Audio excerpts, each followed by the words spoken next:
then on Sunday night at 9:15 p.m., Donald Trump tweeted, House Republicans should vote to release the Epstein files. You should vote to release the Epstein files. I've been urging them all along. The Senate was lost to Donald Trump.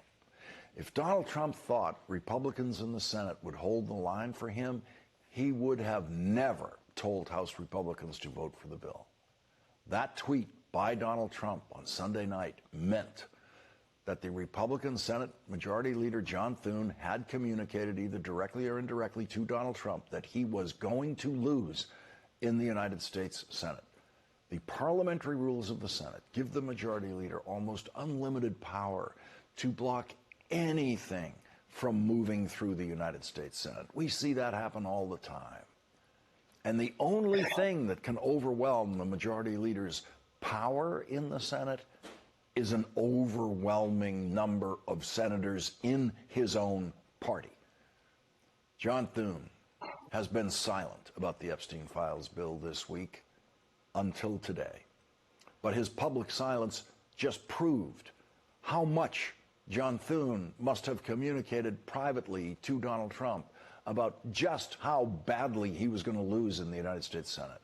And now we know that John Thune might have communicated to Donald Trump or the White House Chief of Staff that the vote in the Senate was going to be unanimous. That is what it would have taken for Donald Trump to suddenly reverse himself on Sunday night and say everyone should vote for this. So that when the unanimous votes hit, Donald Trump could pretend, as he's pretending tonight, that those unanimous votes were happening because he allowed it to happen. Oh, yes. Since that Sunday night tweet by Donald Trump, this story has been all about John Thune. Wave the magic wand! The man who was Donald Trump's last best hope for killing the Epstein Files legislation. It's not easy for a Senate Majority Leader to just disappear, but that is what John Thune did as the Epstein Files drama played out this week. First in the House of Representatives and then in the Senate.